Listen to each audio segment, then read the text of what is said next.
can give your money to major food corporations that really don't respect you as a person or as a consumer, and they just want to sell you basically what amounts to filler. We weren't made to eat ingredients. We were made to eat food. And if you look at any of the ingredient labels on any of your food boxes, you're going to see a ridiculous amount of stuff that your great-grandparents wouldn't have recognized as food. Today we have a staggering array of food choices available to us. Unfortunately, most of these choices are bad ones. Most foods on the shelves at the grocery store are loaded with fat, salt, sugar, artificial flavors, sweeteners, and preservatives. Chemical ingredients and flavor enhancers are nothing more than filler in these nutritionally incomplete foods. To distract the consumer from these facts, the advertisers have many tricks up their sleeves. Clever marketing campaigns and brightly colored packaging. And some products even go so far as to pose as being healthier for you than others, when in fact they are not a healthy choice in the first place. The stores are in on this act as well. They present themselves as the gatekeepers of freshness and quality. Some even go so far as to decorate the stores to mimic the traditional model of a small-town farmer's market. Ironic, isn't it? While they are pretending to uphold the very values in our culture that they have worked so hard to undermine, we all fall for the gimmick and pay the price with our health. So you can choose to contribute to that and propagate more of that by giving them your money, or you can give your dollars to your local organic farmers, your local farmers, just everybody that's in your community, in your life, and keep the money local. You're going to create a more sustainable economy and a more stable society and community, sense of community, if you manage to partake in this kind of lifestyle, really.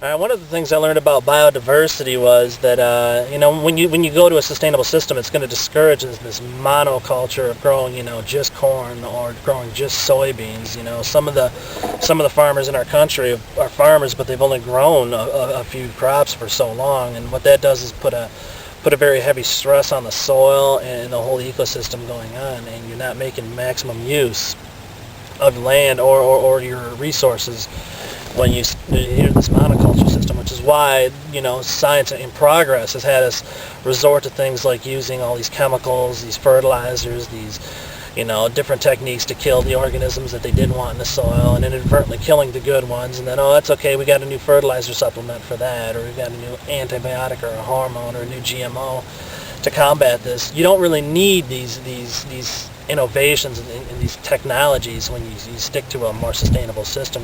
What you're going to do is plant companion plants. Certain crops grown in a piece of land. The next year you put a different crop there, and what happens is they have a mutually beneficial effect to the soil. You can replace nitrates into the soil. That way you can refertilize and repatriate certain organisms that may be beneficial to your soil. So with sustainable farming, what you're going to do is rotate crops a whole lot more. You're going to plant more in tune with the season. You're not going to expect what the land can't give you and have to resort to these artificials. Really. You don't have to resort to these artificial techniques and these crutches that a lot of our farming system propagates. A lot of the crops in this country are not even grown for human consumption. We export a lot of crops. We've been called the breadbasket of the world, but what do we got to show for it? We give 70% of that to the animals to fatten them up. Grain that they weren't really even meant to eat, you might want to point out as well. These animals aren't meant to eat grasses, and we're taking food out of our mouths. And for every pound of beef you get out of this food, that could have fed how many of your school children in your own state alone.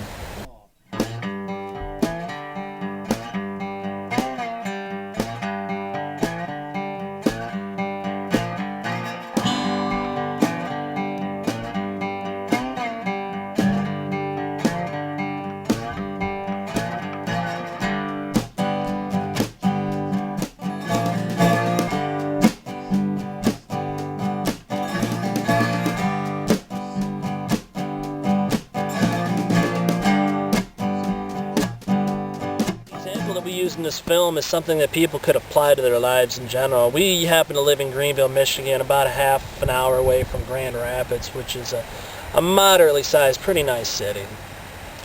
We grew up in Detroit. They had the farmers market there. In Lansing, I know, in one of our other bigger cities here in Michigan, they have a lot of farm market. And I think really what we did with our example, trying to use Greenville as the model, none of these places we went to were more than like 20, 25 miles away from our home at any given time. And yet we found a whole world of different vegetables and different things that we don't usually see at the grocery store, you know, or things we don't get in the quantity or the quality that you're going to want. You can't find that at the grocery store. So I think the fact that we used Greenville as our example kind of illustrates that these resources are available in your back door, whether you live in a small town of 1,000 people or whether you live in like a major city like New York or Los Angeles. They do have these resources you can go to.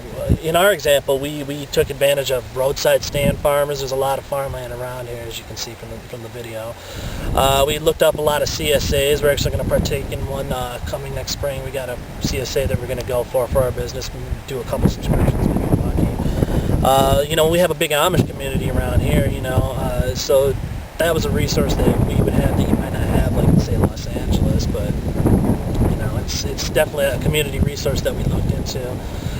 If you look at even in your grocery store, you can make choices by voting with your dollar. I was in a Myers today, and they had a sign up about supporting local growers, and they had a section that had, these peppers were grown by the Bradley family over here on this road, and these potatoes were grown by the Johnson family over on that road.